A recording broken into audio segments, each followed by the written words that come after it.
and hand things over to our school president, who is Liz Moff.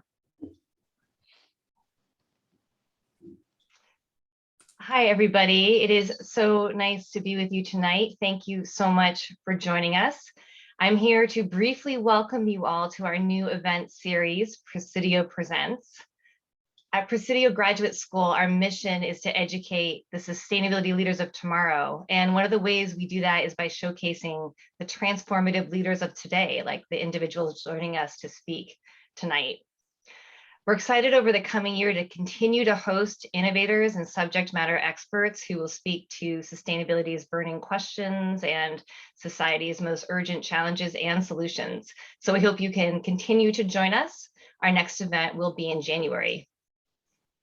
Tonight's event is on a critical topic of great interest to our Presidio students, as well as really to all of us, especially perhaps right now around dinner time here in California. We're talking about food. We'll be talking especially about plant-centric, sustainable food systems and what the future holds. We've gathered an array of expert speakers, and I think you're truly going to be in for a treat. I really want to thank my colleagues, Rachel Loud, you just heard from her, and Jack King, and Cicely Joseph, and Matthew Victor, all for wonderful, important roles in making tonight happen. So thanks to my colleagues at Presidio. I also want to thank our terrific moderator for tonight, Samantha Derrick, who is joining us.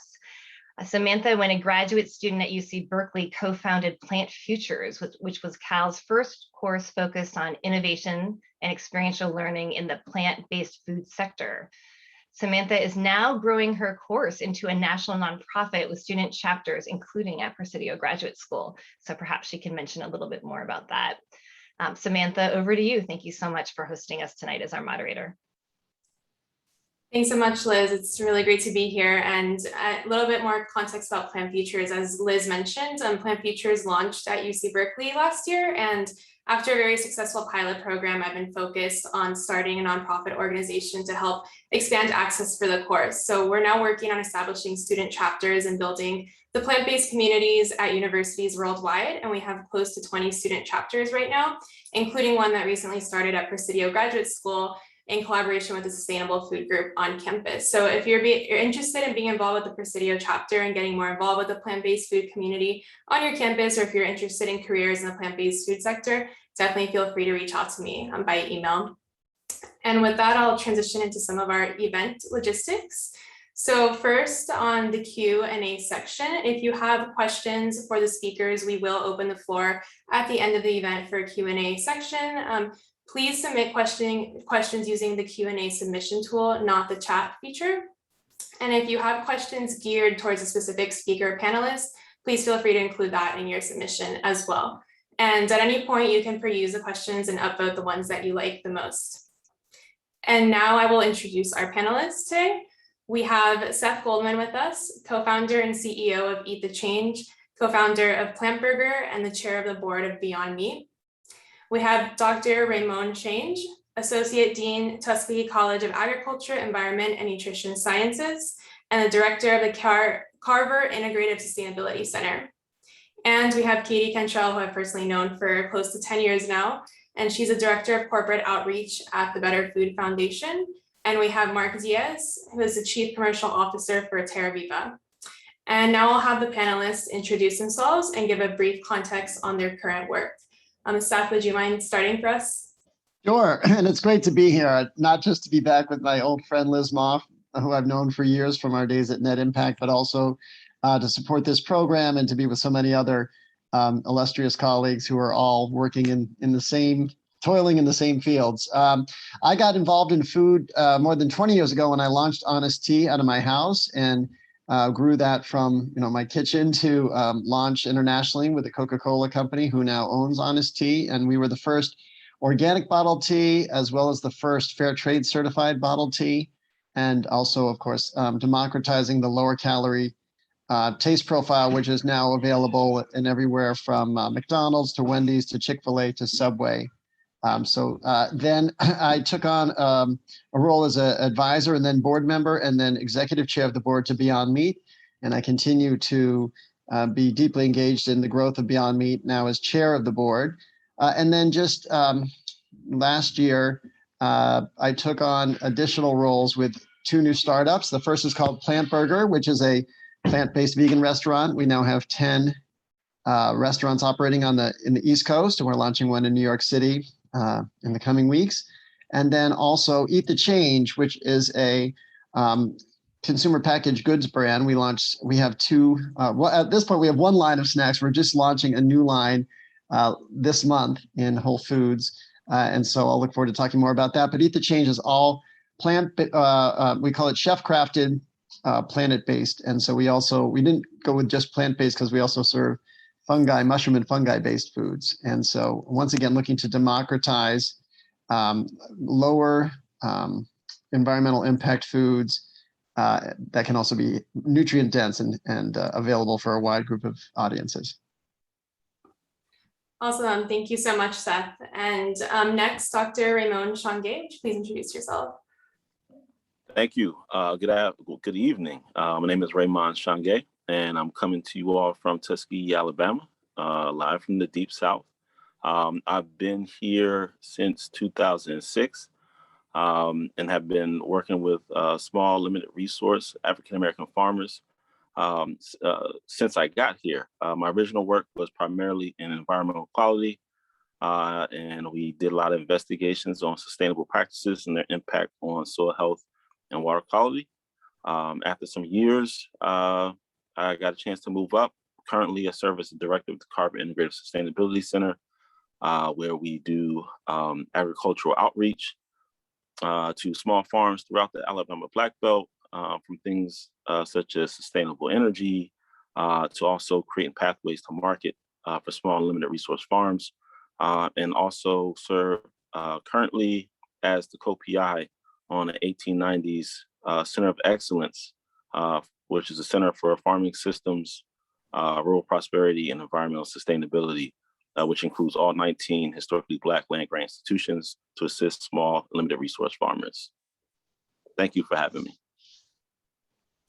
Great, thank you. And with that, I'll pass it to Katie. All right, thanks for having me. So I'm Katie Cantrell. I'm the Director of Corporate Outreach for the Better Food Foundation and the founder of the Factory Farming Awareness Coalition, FFAC. I founded FFAC shortly after graduating from UC Berkeley as a passion project. And for about a decade, I led that work and led educational presentations and workshops at universities, corporations, and government agencies. And now I've joined the Better Food Foundation, leading Greener by Default, which is an effort to make plant-based the default in corporate food service and give people the choice to opt in to meat and dairy. So nudging people towards a healthier, more sustainable option while preserving their freedom of choice. Great, thank you, Katie. And lastly, Marc. Hi, well, it's a pleasure to be with everybody today. Thanks so much for having us and looking forward to the discussion. Marc Diaz, I've worked over the last 20 years helping to scale sustainable businesses. I did that for a good time as an advisor, helping companies set strategy and manage risk.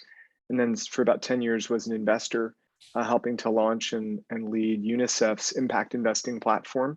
So thinking about how you put capital to work to accelerate development, particularly moving into some of the hardest to reach markets in the world, emerging markets, often in really challenging circumstances like natural disasters, pandemics, and really unlocking the power of businesses to play a vital role. And then went to the Nature Conservancy, where I launched and led NatureVest, their impact investment platform, and had a particular focus in working worldwide in all different types of food systems.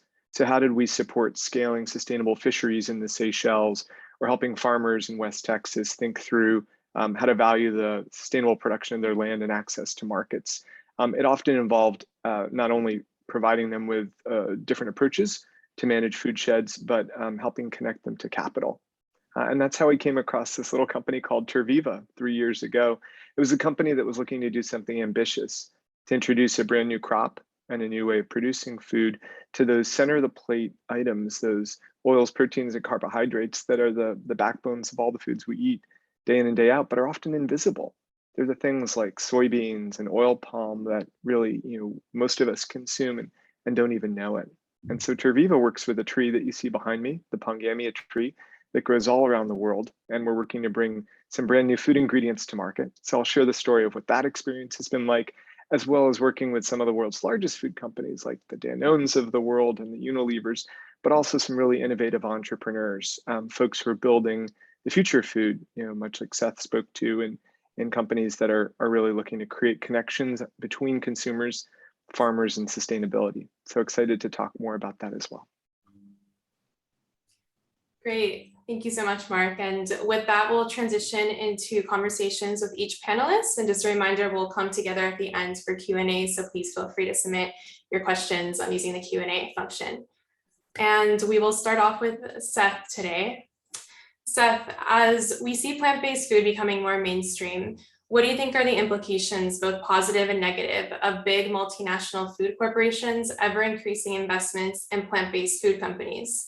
If the multinational corporate dominance of the food system is maintained, will a shift towards a plant-centric system have the potential to affect significantly positive systemic change? Well, I'm a believer that to really make change happen in an impactful way, you need scale. And so, if you look at what we did at Honest Tea, we were doing nice things when we were selling to natural food co-ops and we were in 15,000 stores. We were doing impactful things when we were able to scale to 150,000 stores and to be able to be in places like McDonald's and Wendy's and Chick-fil-A and Subway. And so I think we need big companies to be involved here. This can't be the artisanal craft. There's always going to be a role for artisanal and craft in food, but to achieve the scale that, frankly, our world desperately needs, we have to make not just a tweak, we have to make a fundamental realignment, repositioning of our food system. And so that can only happen when you get the big companies involved. I'm out in LA this week. One of the reasons is because on Wednesday, we're launching Beyond Meat in pilot launches with McDonald's. And for me, that's one of the most exciting moments that the founder of Beyond Meat and I have had in our sites for more than a decade, trying to get to that point where plant-based protein can be accessible in the world's largest restaurant chain on the menu. And so not as a niche, not as a, although we are going in as a limited time offer, the goal is to get a permanent spot there. That's how we make change happen at scale. And so, there are reasons to be concerned about big food for all the reasons I think everyone in this panel knows about, but I would rather have that challenge to address than to have them not be involved in this fundamental shift. Right. Absolutely. That's where we really start to see the impact in the market, especially. And what do you think are the biggest challenges for scaling plant-based products right now in the market and making them more affordable for consumers? It starts with the supply chain. You have to scale that. And so the good news is that in the long term, we know plant-based foods have a cost advantage over animal-based foods. That's just, there's no way around it. But it doesn't happen overnight. It happens with growth and with scale. And just to take some of the easy numbers, we know, because this has been done by a third party, University of Michigan life cycle analysis, that a product like the Beyond Burger uses 99% less water, 93% less land than a beef burger.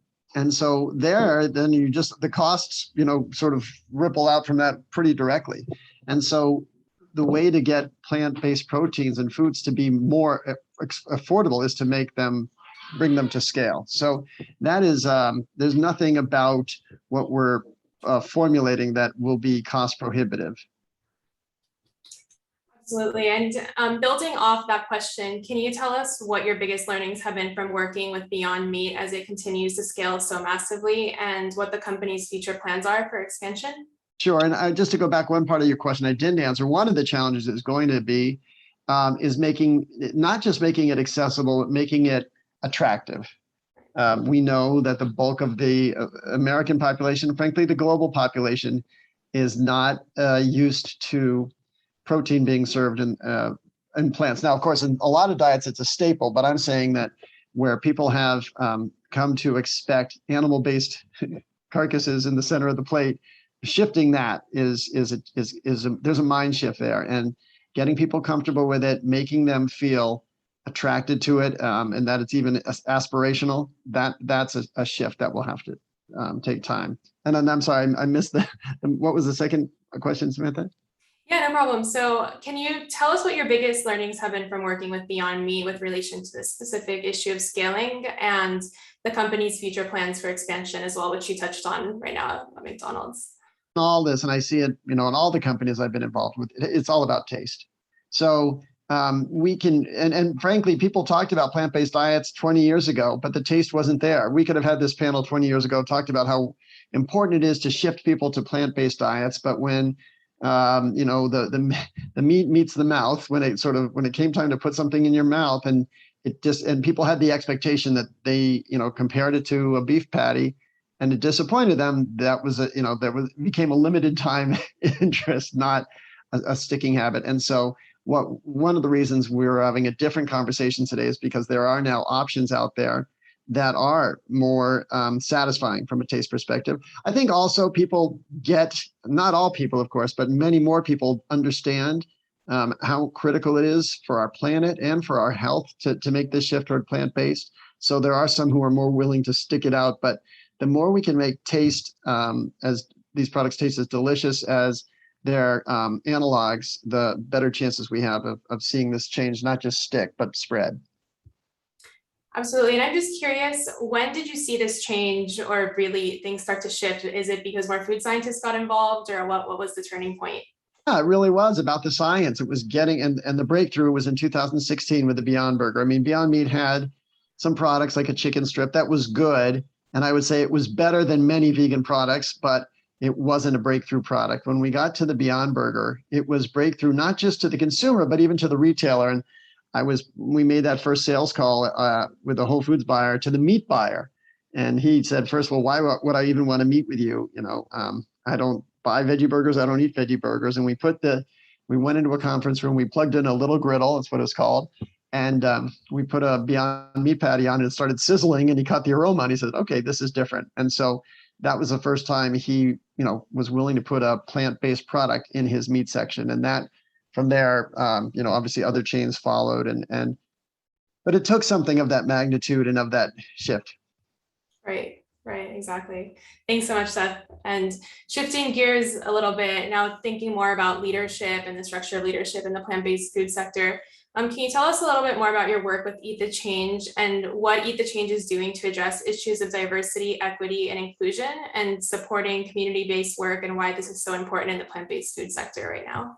It's critical. One of the themes for all the work I've been doing over 20 years is about democratization of these alternative, healthier foods. It can't just be selling healthy food to healthy people or to wealthy people. We have to really, part of reaching scale is making it available to all people and attractive to all people. And so in addition to formulating products at Eat the Change, we also have set up an Eat the Change Impact Grants program where we're giving out $1 million over 3 years, specifically focused on community-based organizations that are working to educate and democratize access to plant-based foods. And so we work with wonderful organizations. Some of them are just small community farms. Some of them are great nonprofits like DC Greens or LA Food Council, where they really are trying to educate their community.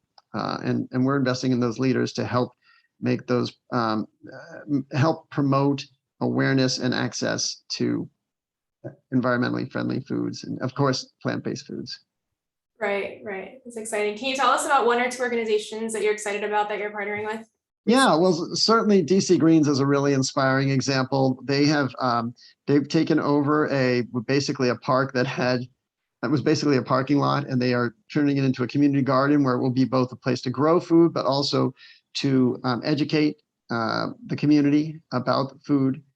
So that's an exciting one. Out here in LA, we work with a wonderful entrepreneur for an organization called Supermarkt, which is a entity where they have a weekly food basket that they order, and they're aspiring to launch their own store as well. And so there's a lot of promise in these entrepreneurs. They just need the resources to be able to connect with our community. Awesome. Thanks, Seth. And we probably have time for a couple more questions. So I'm going to shift to more of a nutrition focus. How do you respond to consumer concerns around processed ingredients and plant-based products?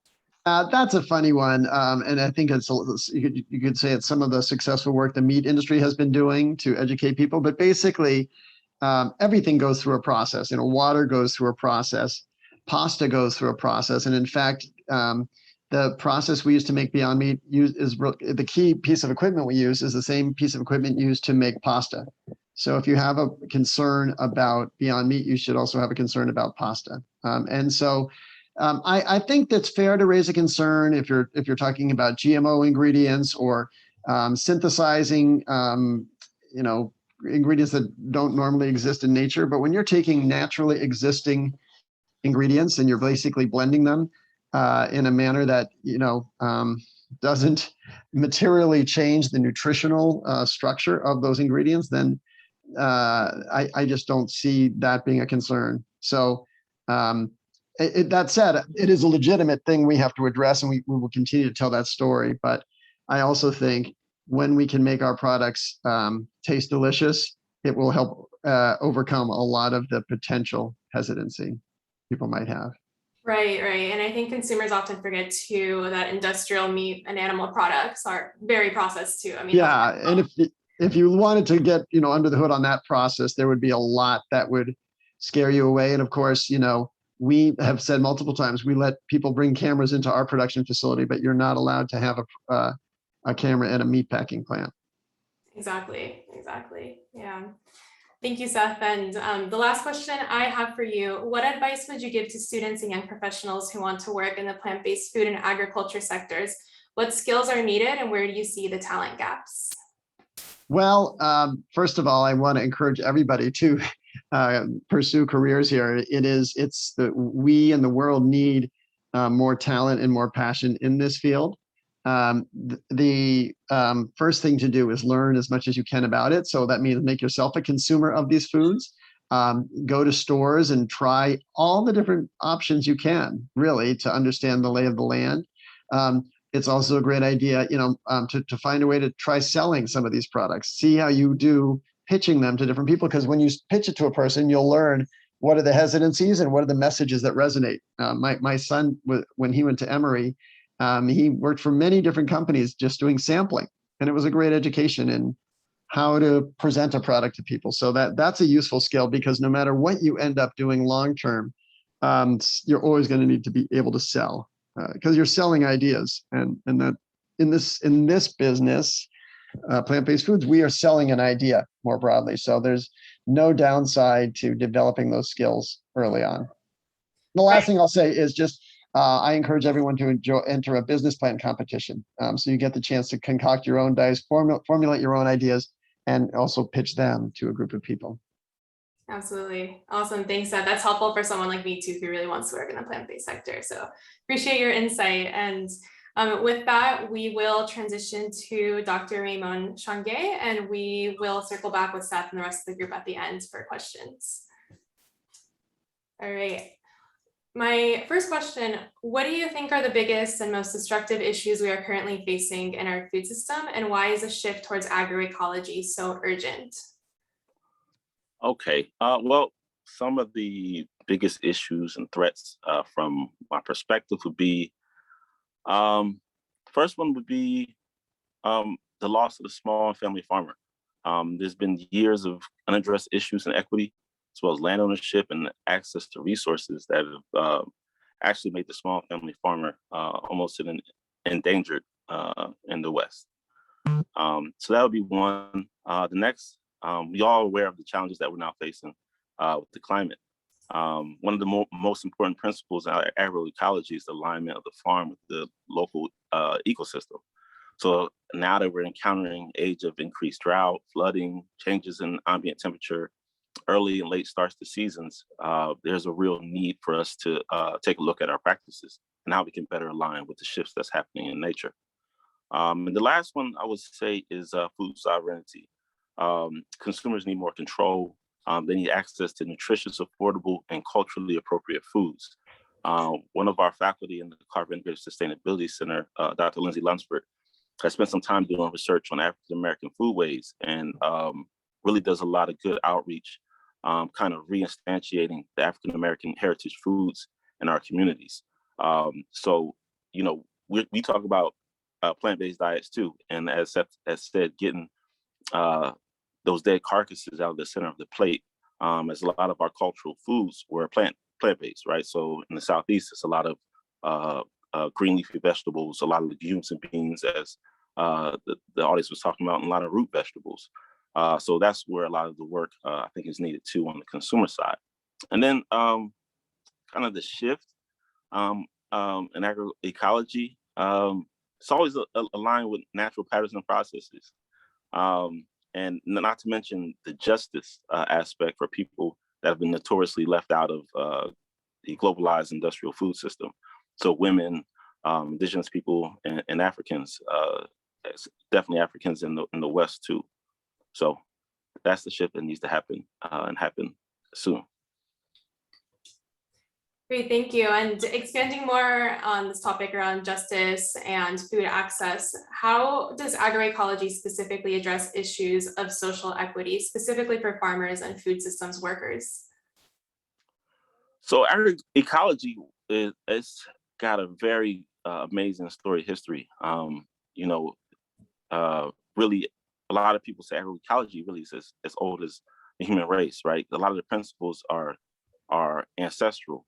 And a lot of indigenous people from around the world practice agroecology without even calling it that.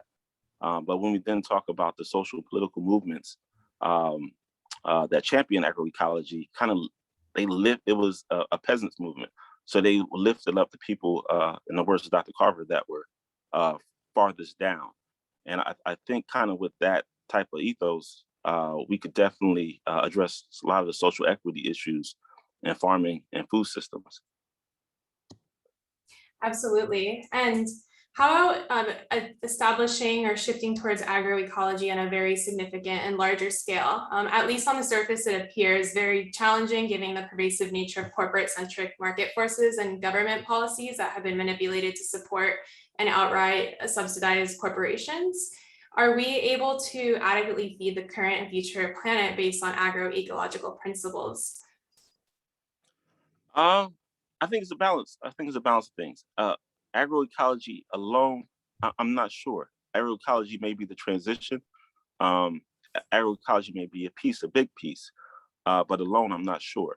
I think that agroecology in and of itself is a paradigm shift that at that scale we don't know much about. But I think there's definitely some courage of people that are within the movement. And I think it's a viable answer to a lot of the issues that we have in our food system. Absolutely. And building off of that point, what are your thoughts on the role of businesses, specifically plant-based food companies working in partnership with community members, advocates, and farmers who are leading the agroecology movement rather than working in resistance to these communities?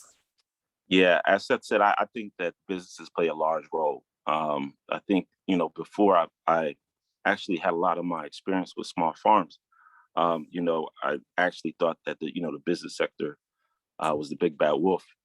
But in doing the work and actually seeing farmers succeed and farmers being sustained by actually being able to actually sell their produce to some of these businesses. The big business is needed.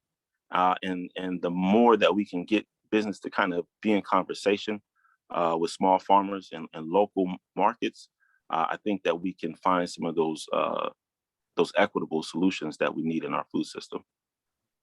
And have you seen that happening already, or any specific examples you could provide? Absolutely. So, we have a few relationships in the Southeast. There's definitely restaurants that have come. There's some of our larger markets, of course, Walmart, but then our Kroger's and Whole Foods, as well as Earth Fare, have definitely approached our farmers and have actually sourced their produce from our farmers for past 6 or 7 years that I've been a part of the work now. And it works. It's a large transition to make from where some of our small farmers are at. But once introduced to that challenge, a lot of them, with the assistance of organizations, institutions, can definitely make the shift. Absolutely. And similar to when I asked Seth about students or young professionals who want to work in the plant-based sector, for agroecology specifically, what advice would you give students and young professionals who want to pursue careers in the agricultural sectors? Where do you see the talent gaps? Yes. So yeah, there's a lot of opportunity out there for students. First thing I would say is, get to know all the parts of the agricultural sector. I mean, the underbelly, the success stories, the worst nightmares, because you're going to encounter it when you get out there. And it definitely be good, whether through internships or experiential learning, to have a little bit of that knowledge under your belt before you get out there. But gaps, I think, at least from my perspective, there's gaps everywhere. Definitely on the advocacy side, also on the outreach side, the nonprofit organizations, community-based organizations definitely have gaps. The institutions, in terms of land grants, they have gaps as well. But then also business, in terms of increasing the diversity and equity, there's gaps there as well. So, I mean, I would say that in terms of the agriculture or food sector, is wide open. If you have talent, please come. Your talent and intellect is needed all over the sector. Great, thank you. And as you mentioned earlier, agroecology rose and started as a movement that was led by advocates, activists, and farmers, but now we see it being more embedded in academia and the academic world. Do you see this as an opportunity, or in which ways has the academic side of agroecology diverged from the farming and the activist side of it? Yeah, great question. Sometimes in the academy, we have a tendency to kind of get in a closed loop of kind of thinking and argumentation and conflicts over techniques and things like that. And I think that's kind of where we've gotten with agroecology, where it's been reduced kind of to this technical approach to farming. But it's so much more. As I said before, I mean, it's ancestral. There's social and political aspects to it as well. And as a whole, it's something that I don't think that the institutions can really carry. We can assist, and I love to see students that come through and then leave, and then go out there and actually do the work. Whether I have students that are activists, students that are actually farmers, and they come and they get a taste of what academia has to offer, but then they go and join the actual movements or actually go do the work. And I think that's what academia can provide for the movement. I don't think that we're the leaders of the movement, but we can serve to kind of strengthen the movement with the students that we produce. Right. Yeah. And I think that's where we often see the gap in academia, is that applied learning and taking what we're learning in school and applying it in the real world. So yeah, I think that's great advice for students who want to pursue that path. And I am going to wrap it up here, but if you all have questions for Dr. Shange, please submit them in the Q&A chat and we'll circle back at the end for that. But thank you so much for sharing your insights. Really appreciate it. Thank you. Great. And next we will transition to Katie Cantrell.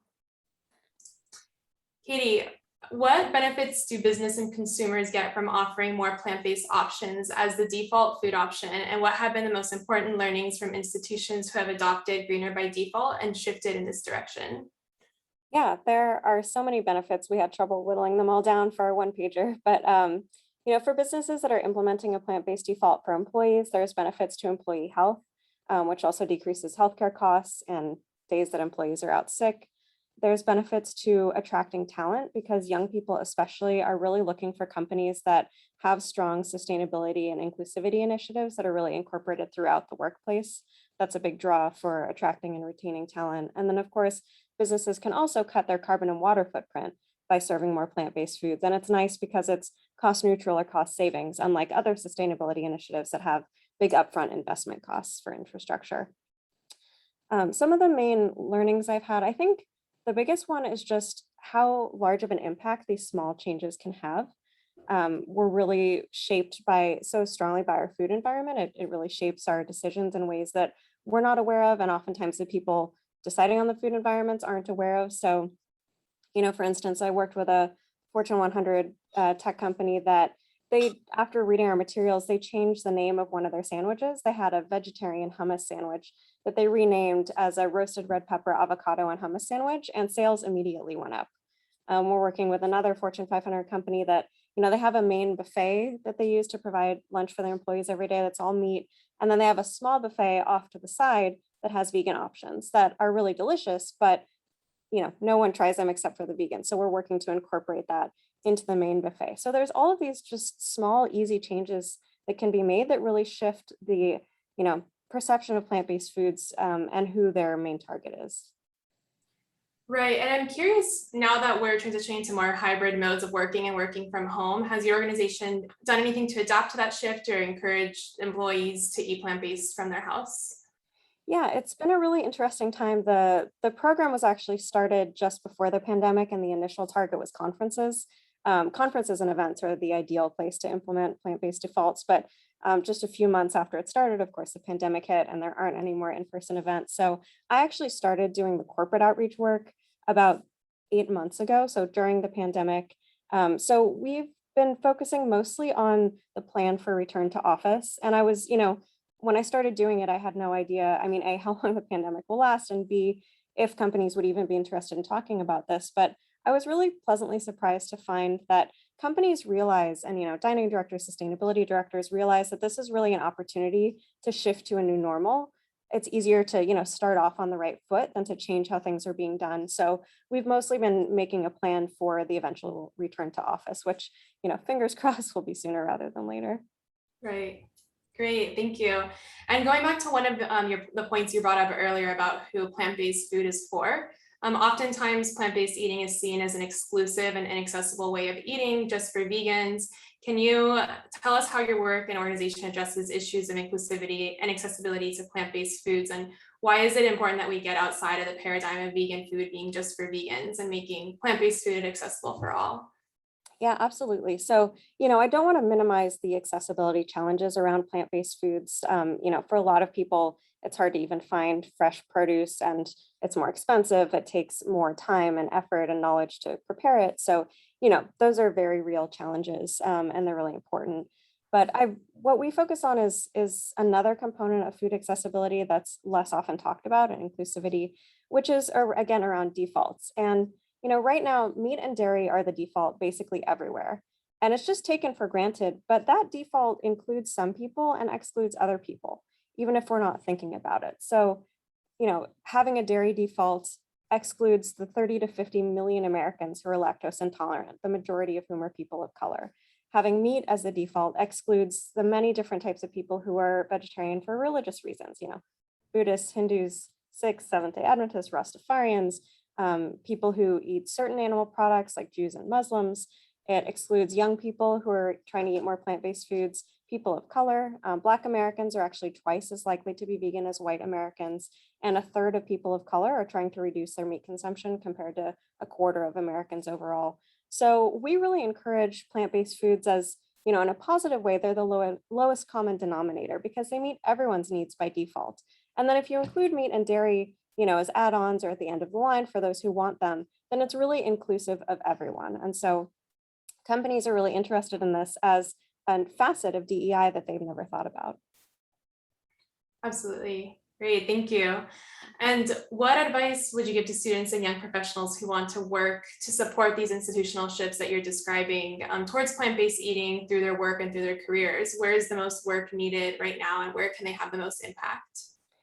Before I get to that, I just realized that I forgot to answer the second part of your question.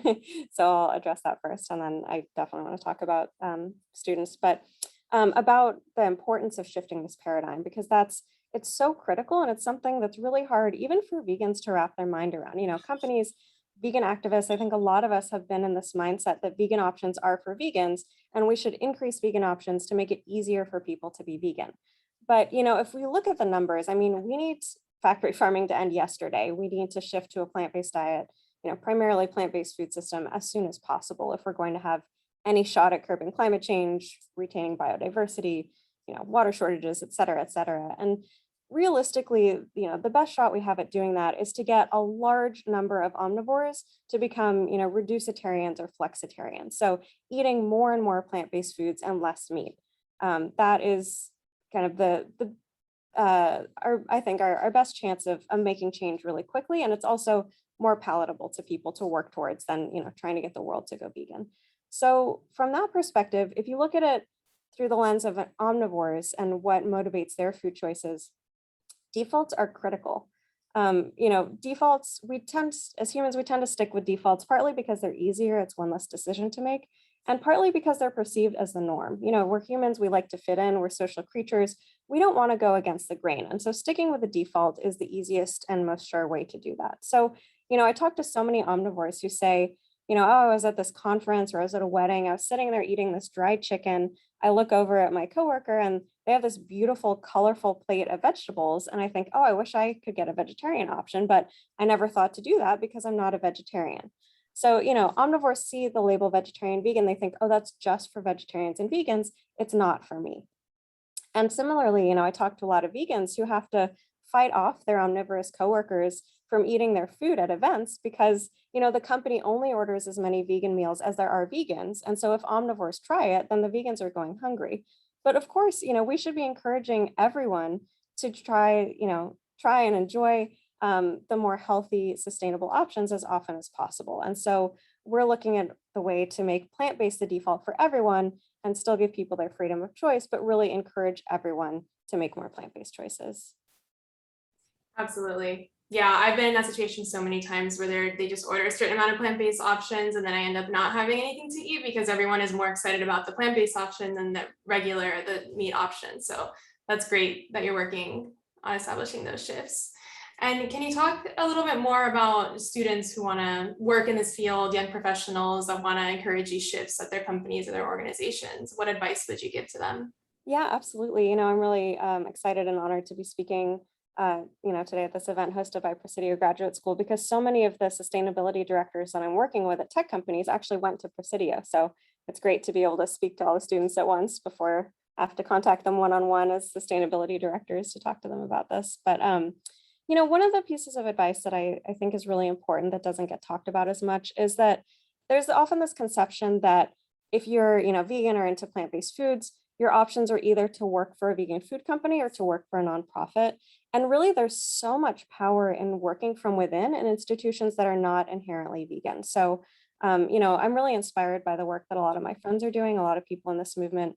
One of them is a friend who works for a prominent politician who is soon going to be a mayor. And she has, being embedded within the political system and working for a politician who then has more and more political power, is in such a great position to make change from within. And it's so much easier than if she were working for a nonprofit trying to lobby that politician from outside of the system. And similarly, I have a friend who worked for a sports drink company, or not a sports drink company, excuse me, a sports nutrition company.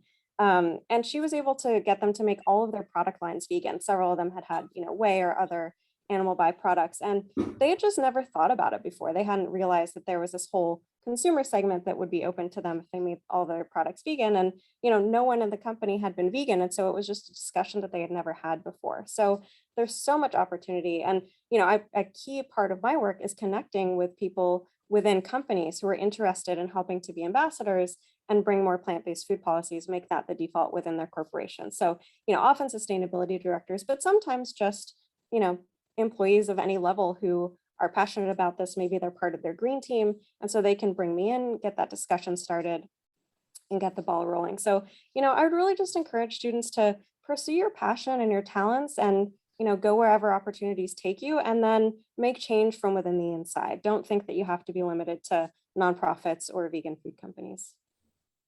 That's great. That's exciting and very encouraging just to know there are so many opportunities outside of just working for a vegan food company directly or even starting your own company. And there's just so much opportunity within existing infrastructure and organizations. So it's really excited that your organization is focused on that, and really appreciate the overview of everything you're up to. It's awesome. And we'll circle back at the end for questions from the audience if anyone has questions for Katie. But thank you so much, Katie. And with that, we'll transition to Marc Diaz. Hi, Samantha. Hi, Marc. So my first question for you is, as we see hundreds of new plant-based products on the market, What are the biggest concerns that consumers have around plant-based food alternatives, specifically around the ingredients, processing, and marketing that is used on these new products? Well, it's an interesting question because we sit at an intersection of nearly every place where you find plant-based foods growing. Terviva, we produce a series of products out of this oil seed behind me.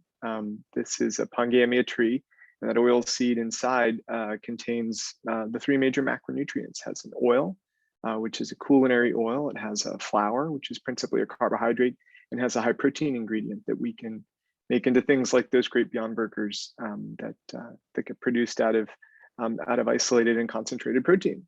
And so we end up having to have this conversation with hundreds of our partners, food companies that are in every part of the store shelf, in food service and in retail. And overwhelmingly, they all agree on the first two items. The first is that it must taste good. Every consumer everywhere wants something that tastes good. And that's an essential truth that you have to address. And if you have an ingredient, no matter how noble it is, no matter what role it plays in a food system, if it isn't something people are really going to not only derive nutrition from, but pleasure to enjoy and to find a place in their plate and in their life, it's not going to be adopted. The second is that they have to have an affordable source of nutrition, right? And people used to say, well, it's around cost or it's around health and nutrition. And the reality that the pandemic has laid bare for consumers is they have to have both. They have to have something that's both affordable and meets however they define their nutritional needs. And there's still a lot of work there to do. Different folks are going to be oriented to different priorities. So there's a broad marketplace to serve. Once you get past those two things, the third thing that we've seen in the consumer insights work we do across nearly every category where our ingredients land is actually something that wouldn't have existed, I'd say even 5 or 10 years ago. And that's an issue of trust. Fundamentally, consumers want to know if all the claims we make are true. The claims we make as marketers, the claims we make nutritionally, the claims we make around where our ingredients come from and who make them. There's a lot of broken trust. And I don't have to explain to people all the places they see broken trust. But food suffers from two things that in this regard. One is large institutions that have broken a lot of trust with consumers, marketed things incorrectly, provided foods in ways that didn't serve people's interests despite what those food companies offered up. And there are a lot of farmers who've been on the receiving end of broken trust. And we rely on our farmers, who are among the least well compensated, least well resourced people in all of our society, to do that one thing that each and every one of us has to do, which is to eat. And so, I think going forward, we've got really good tools to make things taste good. And we increasingly have more and more ways to provide affordable nutrition. But I think it's actually going to be quite a bit harder to rebuild that trust and to find sources of trust between food products and the people that want them and want them in certain attributes, and the people who are going to provide them, who are still principally going to be our farmers.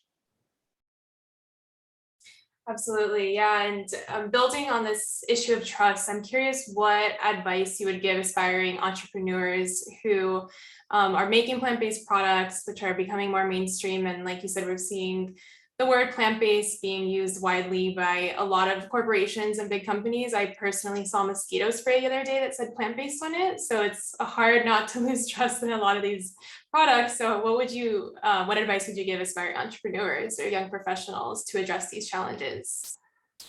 Well, I laud a lot of folks who started focusing on plant-based because it was no small feat to get something that felt like it was exclusive to a group of people, vegetarian foods or foods for people with restricted diets, to something that all of us could access. That issue of defaults that Kitty spoke to, and that issue of accessibility.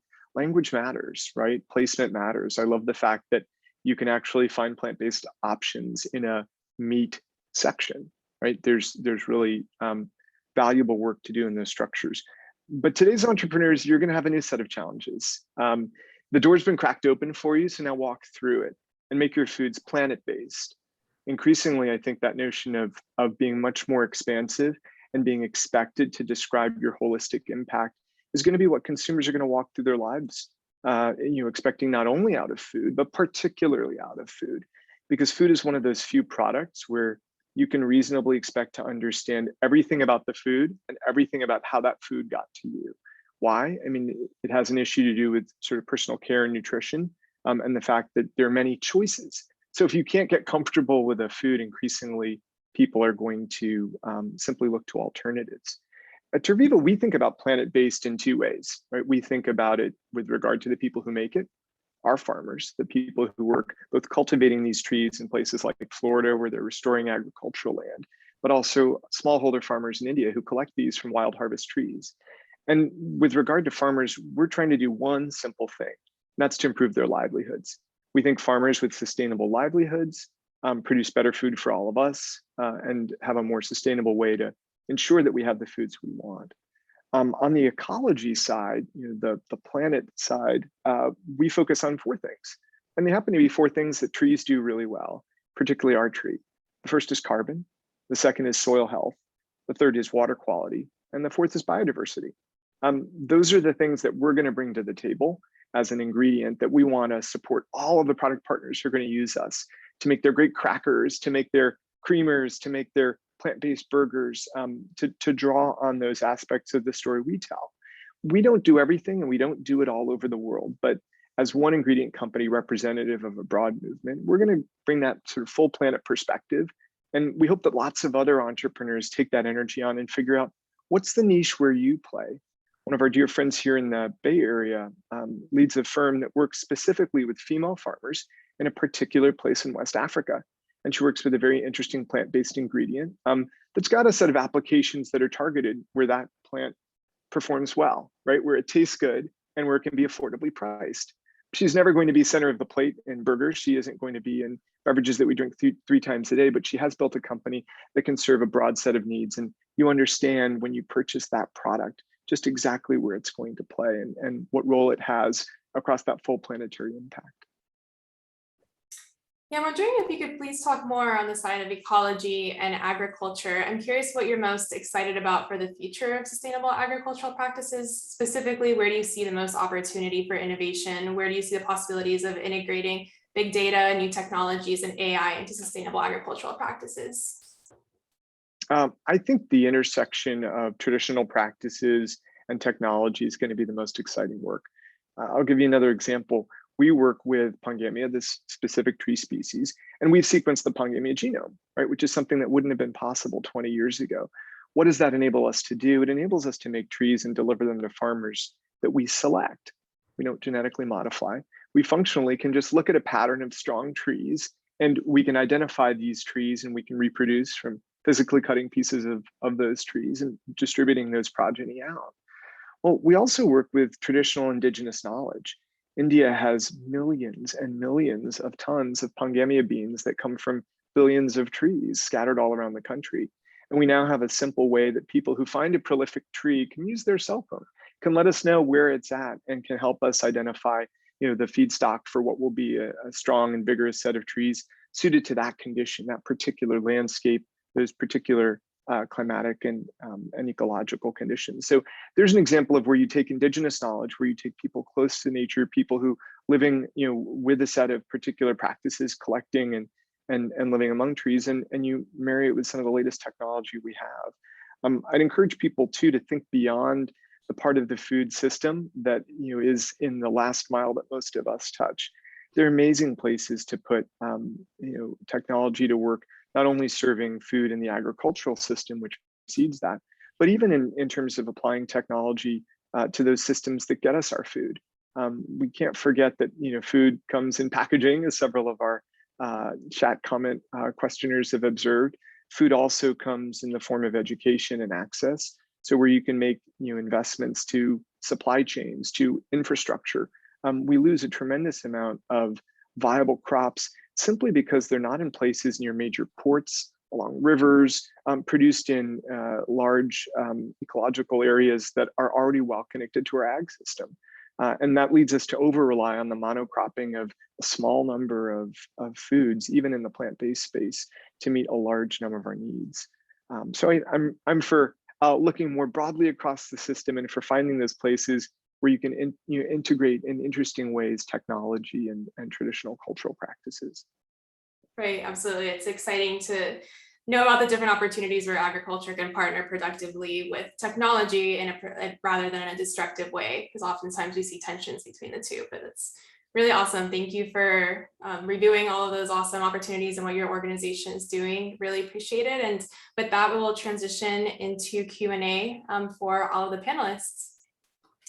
And I'm going to start off with a couple questions. First one will be for Katie and Dr. Shange, and the second one will be for Marc and Seth. So the first question is, COVID-19 highlighted many of the social inequities and public health concerns in our industrialized food systems, including the risks of future pandemics and human rights violations of slaughterhouses and immigrant workers, just to name a few. How can plant-based diets be a lever for social equity and climate justice? And would either of you like to start it off?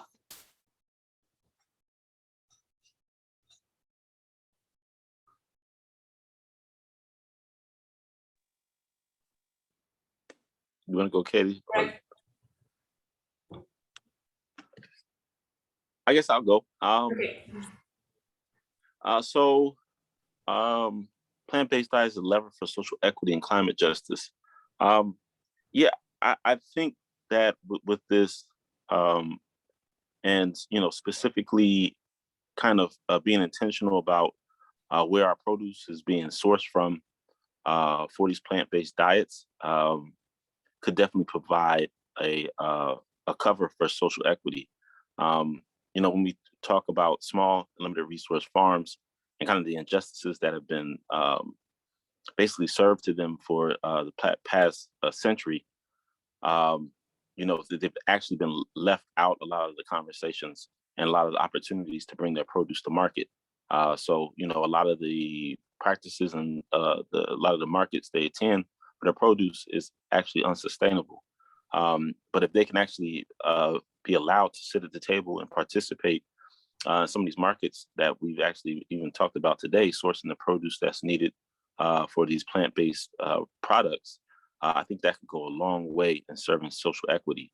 And climate justice, I think that, as far as the outreach institutions and organizations that actually work with the farmers, as long as they're serious about climate smart agriculture, and actually doing some of the things that Marc just talked about, tying some of the traditional practices that they have with some of the newer technologies, that would create a huge kind of shift in those small and limited resource farms moving to a sustainable future. Absolutely, thank you. And Katie, did you have anything to add to that? Yeah, I mean, I think COVID was really powerful in two ways. One, it really laid bare a lot of the broken components of our society, from healthcare to food, to workplace structure and things like that. And it also showed how quickly things can change.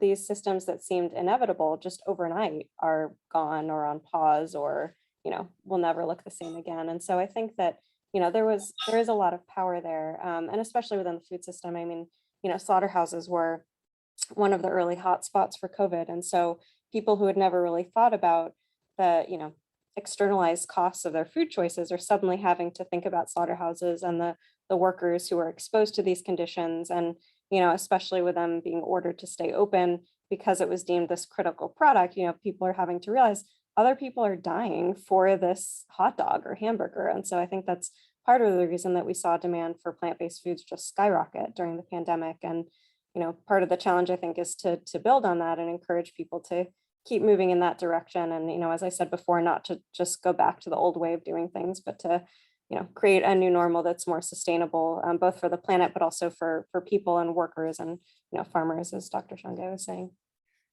Absolutely, yeah, it's an issue of public health and human rights as much as it is an issue of animal welfare. Thank you both for your input, really appreciate it. And I'll transition to a question for Marc and Seth. So a recent article was published in the New York Times titled "Plant-Based Food Companies Face Critics from Environmental Advocates." And they stated that some analysts say they cannot determine if plant-based foods are more sustainable than meat because the companies are not transparent about their emissions. However, there is plenty of research that shows plant-based products aren't marginally better, but significantly better for the environment than animal products. Are the issues around transparency in supply chains for plant-based products a legitimate concern or a distraction? And what is the role of big media and big ag in spreading skepticism around plant-based food products?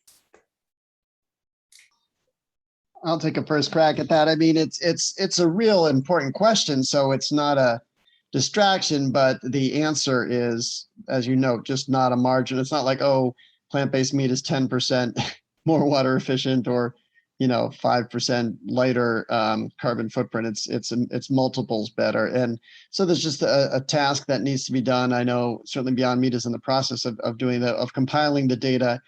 As a public company, there's a different way to present data that needs to be done, and so that'll be done. But any basic science student will understand that plant-based meat is just a dramatically different impact and product. So it's a little bizarre to me that any serious analyst would even raise the question. In terms of, is there sabotage going on? There have been efforts by the meat industry around the planet, frankly, or around the globe, to try to restrict the use of terms like sausage or meat. So only apply to, and the language literally will say, of a carcass of a dead animal. But in my point of view, that's kind of a lobbying effort from an industry trying to protect itself. I think ultimately, if we make products that taste great and consumers want, we will continue to succeed in the marketplace. Absolutely great. Thank you, Seth. To you, Marc. Sure, I'd add two things to that. One, I think this is a wonderful invitation to my plant-based food friends to call the question of traceability and footprint. Let's go ahead and make available full traceability for where our food comes from. How many animals are in each end hamburger? Where did they come from? How long were they alive, and how long did it take for them to reach you? Where were they stored? How were they stored?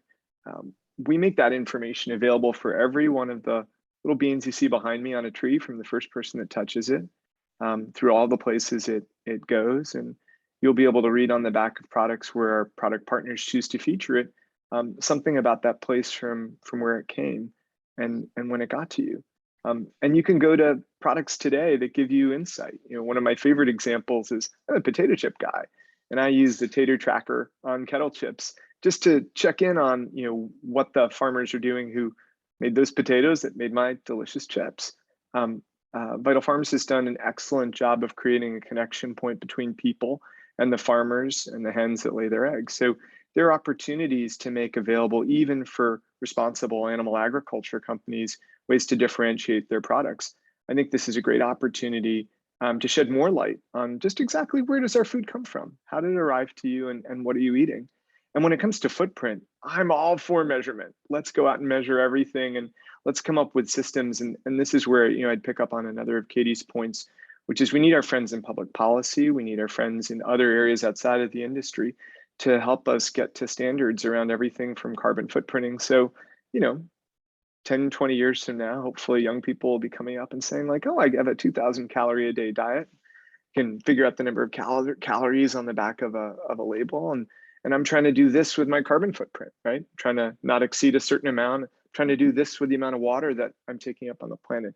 Ideally, I'm eating a net zero diet when it comes to those things. So, that gets enabled because we ask these questions, because we push products to have more standards and raise the bar. And so let's do that. Let's raise the bar for products and for companies that are going to be bringing offerings to consumers.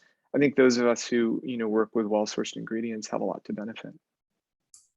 And are there specific technologies or tools that you would recommend for a consumer who wants to track that more closely?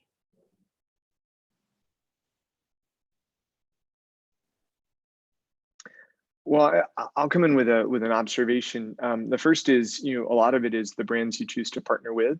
So I do think it matters, to understand just exactly who's providing the food, and families of brands that make forward-leaning commitments, whether it's on carbon and climate, whether it's on traceability or the way they work with farmers, are a great, easy way to screen. I mean, it's hard to walk down the aisles or to click through your online shopping basket and look at every single product.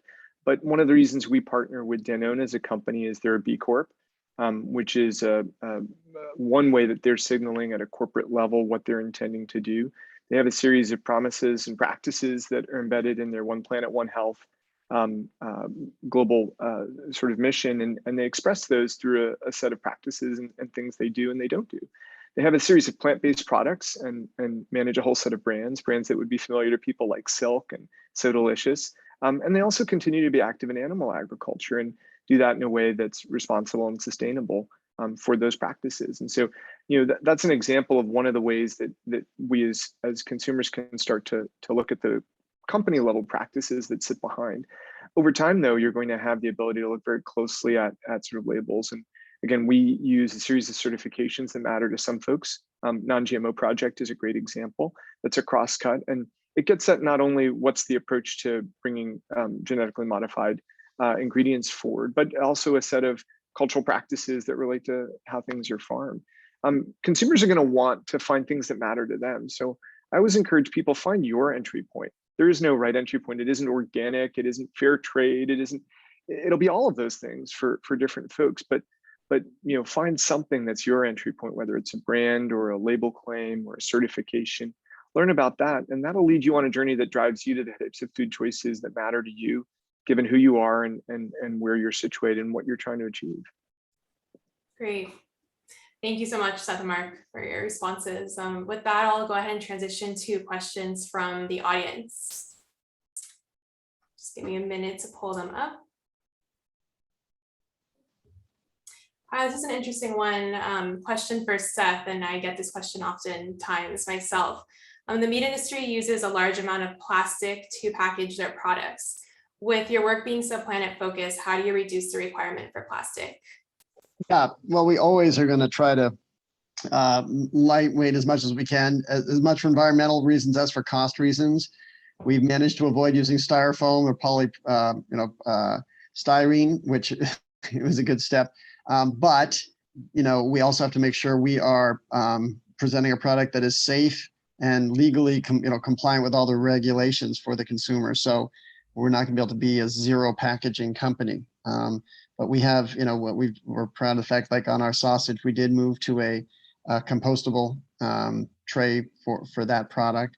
But I would say in general, don't expect the plant-based industry to be, we should be current with the leading practices, but we're probably not going to be out there taking risks that a meat company would not take, because we have to make sure, the worst thing that could happen is we have a product that ends up not being safe, somebody gets sick or dies as a result of our product. So we have to be at least as cautious as the meat industry in that regard. And I'll just put it in a larger context, because this was an issue at Honest Tea as well, where we're here organic and make regenerative practices, but we're selling single-use bottles, obviously recycled, but single-use bottles. And this is the inevitable contradiction that arises when you have a commitment to sustainability. The definition of sustain is to uphold life, and you operate in a consumer economy. The definition of consume is to devour and destroy. And so you're automatically in that contradiction, and you do your best to live within it, but you're not going to get to 100% sustainability. Right. Great. Thank you, Seth. Appreciate it. And for Dr. Shange, how do you feel about the growth in talking about regenerative agriculture? Is it too confusing for buyers and consumers to understand the nuance of agroecology versus regenerative in general? Oh, I think you're muted. Thank you. Yeah. Yeah, that's a great question. Yeah, I do think to a degree, consumers are being flooded by a lot of marketing tags. But I would say this, the regenerative movement, I think, has a very solid base. It's very similar to the agroecology movement. I would even say, and I've had this debate and I've been a part of some think tanks for the regenerative movement, is missing some of the indigenous Black and people of color that the agroecology movement kind of centralized around. But I do see the movement towards integrating the movement. And do I think that it may be too much for the consumer? Yes, I think we need to kind of rethink how we are marketing this. And I do have an issue kind of with a regenerative label or even a certification that's being forwarded now by a few people in the movement. I think it may be going a little bit too far, but that still remains to be seen. That's my personal perspective. Great, thank you. And Katie, this next question is for you. Thousands of people now live in senior care retirement communities, and while healthy food and plant-based food should appeal to this population, there's often resistance and reliance on comfort foods for people in their 80s and 90s. How would you approach the food suppliers on this issue? Yeah, it's a good question. I think that really it just comes down to having a limited amount of time and resources. And so we focus on the lowest hanging fruit. So, right now we're focusing on tech companies, especially large and progressive tech companies that have made really aggressive carbon reduction commitments. And, so we're trying to get these leading institutions. Also, my colleague Alana does the same type of work with universities that I'm doing with corporations. And, we've gotten Harvard's Office for Sustainability has signed on. She's working with, talking with other leading Ivy League institutions. And so we're starting with the lowest hanging fruit. That's also, the institutions that really set an example that the rest of the culture and the rest of the institutions follow. And so in that way, we can demonstrate that this is really best practice. And then we can go to others and say, hey, you're falling behind by not doing this. So, while we want plant-based food to be the default and to be accessible to everybody, unfortunately, retirement communities, I agree, are one of the harder audiences for a variety of reasons. So we're starting with the ones that are the easiest to transition and then hoping that, from there it will spread across society. Great. Thank you so much, Katie. And Marc, this next question is for you. Is there any country or region of the world that has emerged as particularly significant in its potential contribution to the plant-based food movement? I wanted to highlight three that have played three very different roles, just to show you again how this is such a global movement. The first is one we work in, which is India, where the majority of the eaters are plant-based. And even the whole conversation around plant-based, I was just in India 2 weeks ago. Sort of people have them scratching their heads when you talk about burgers. I mean, there's plant-based breads that are high protein, that number in the dozens. There are more pulses and legumes consumed in more parts of the country than we have beans on the shelf, in an average American supermarket. And so many of those foods, like dosas, are starting to make their way into global culinary. And so it's a really exciting time to look to really large and diverse and eclectic sources of food, particularly here in the US, for inspiration, because we don't have to necessarily go find our favorite factor, or a form factor like a burger or a beverage we know. We might explore and experience plant-based foods in entirely new ways. So India is one example. A second that's nearby that's doing something very different is Singapore. Singapore is open for business as a laboratory, and it's really saying, it wants to innovate not only on the science and technology side with new forms of meat alternatives, some of which will be cellular, some of which will be plant-based around processing and brands, but they're cracking open food labeling and allowing for innovators to hang a shingle in Singapore and help make what's a very small country, a center of a lot of plant-based innovation. The third is the United Kingdom. The UK has an interesting distinction in that it has the highest percentage of vegetarians of any Western country, and it also has a deep integration around both heritage and heirloom agriculture for animals and plants.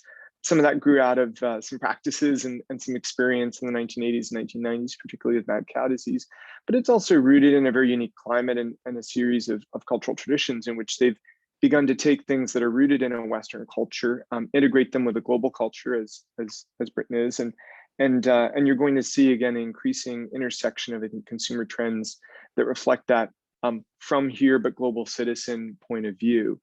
So those are three specific examples I think we could draw inspiration from, and lots of other places in the world where there's a vibrant conversation around plant-based. Absolutely. Great. Thank you so much, Marc. And Seth, I think I will direct the next question to you. This is a topic that comes up multiple times a week at Berkeley, and there's so much disagreement around this, even within the plant-based community, what role do you see lab-grown meat playing in a more sustainable food future? Well, first of all, I'll just say the problems we have with the meat industry in terms of their impact are so colossal that I welcome all potential solutions. That said, I've chosen to make my bet on plant-based as the most promising because, well, first of all, we are seeing success in the marketplace. I think it is yet to be proven that cellular-based ag can work. And I would have, looking at it from an outsider, if you told me you could find a way to replicate cells, the first application I thought would be commercially viable would be to do it for human cells, for skin or other cells that humans need. And that hasn't really succeeded commercially. So I'm not 100% convinced it'll work at scale. And then there will be a marketing challenge as well. I talk about the meat industry providing resistance. I mean, I think they'll be insisting on how do you label this, and so will the consumer, is it cultured meat, cell-based meat, and I guess so there'll be some challenges there. I think the other thing though is that if we look at the pace at which plant-based has improved, and as I mentioned, the Beyond Burger just launched 5 years ago, and already the burger we're launching, we have in the market now is dramatically better than what we had 5 years ago. If you assume another 5 years, we're going to continue to improve at the same rate. By the time cellular ag is, ready to go into the marketplace, the competitive landscape will be much more competitive as well. So I honestly don't wish, I wish them well, but I also don't lose sleep over them as a threat in terms of where I think the opportunity and growth lie. Great. Thank you so much, Seth. And this next question. Sorry, one last thing to add is that to the extent people have concerns, health concerns about animal-based meat, the cultured meat doesn't alleviate those concerns, right? You're still going to have, whether it's cholesterol or saturated fat, you're still going to get those.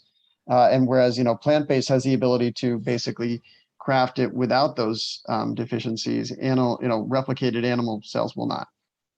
Right. And I guess the area where they might have the advantage is the hygiene of the facilities where they're making the food. Mm-hmm. Is not the same as a slaughterhouse, but yeah, that's interesting. Thank you, Seth. Appreciate it. Sure. And this next question, I will actually leave open to any of the panelists who might be interested in answering. Is factory farming politically well connected on both state and federal levels? Are there any examples of active sabotage by the factory farming or meat industry, either legislatively or informationally, of plant-based initiatives?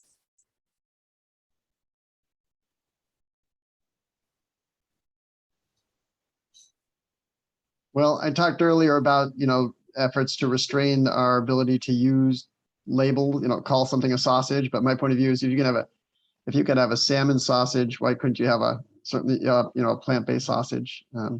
And then, there have been ads by an entity called the Center for Consumer Freedom, which is just a front for the meat lobby, where they'll try to talk about all the ingredients in our product.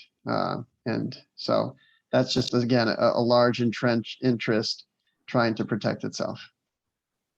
Great. I'll say, we also need to distinguish between farmers and farming. There are a lot of farmers whose livelihoods depend on managing a lot of complexity of the weather and a changing climate, complexity of pressures on the resources they use, like water and soil, complexities of regulation and accessing markets and competition. It's coming from all over the planet. And so let's recognize that there's a reason that farmers need to band together, and farmers can be a great source of change and good. We've got a farm bill that's up this week that's trying to introduce some new resources for farmers. These include being able to farm and be compensated for the carbon they sequester on all of our behalf, and to have incentives to do more of that. It also has to do with creating more diversity in the different farmscapes in which they work. Because to date, the major incentives that lead to industrial farming have more to do with what happens after a crop has been raised, the cost of the crop insurance you can get, the ability to trade your commodity. And that leads us to producing lots of the same animals and plants with very little variety. So I'd argue that there's a huge role to address the role of farmers in our farming system, and to create more connection points for them, particularly again with a lot of our firms and a lot of our efforts that are going to be upending this system, right? There are a lot of soybean farmers who would love to earn more and also contribute to sustainable crop. So let's think about how we enlist them and moving away from practices that might have been destructive or been driven into animal agriculture, where most soybeans go, and finding new markets and new places for them to have a more sustainable livelihood that also serves our needs, in the planetary context a lot better. Absolutely. Great. Thank you, Marc and Seth, for your input. And I know we are wrapping up. We're about to end our Q&A time. I don't know, Katie or Dr. Shange, if you have any last words or that you'd like to share with the audience. Oh, sure. I would just really encourage anyone who's interested in bringing more plant-based options to your school, to your workplace, to your place of worship, your community group, to get in touch. We have a variety of resources that we make available, and everything is provided for free. We're a nonprofit, so I will put my email and our website in the chat, and really hope to hear from folks. And thank you so much for this opportunity. Great. Thank you, Katie. Dr. Shange.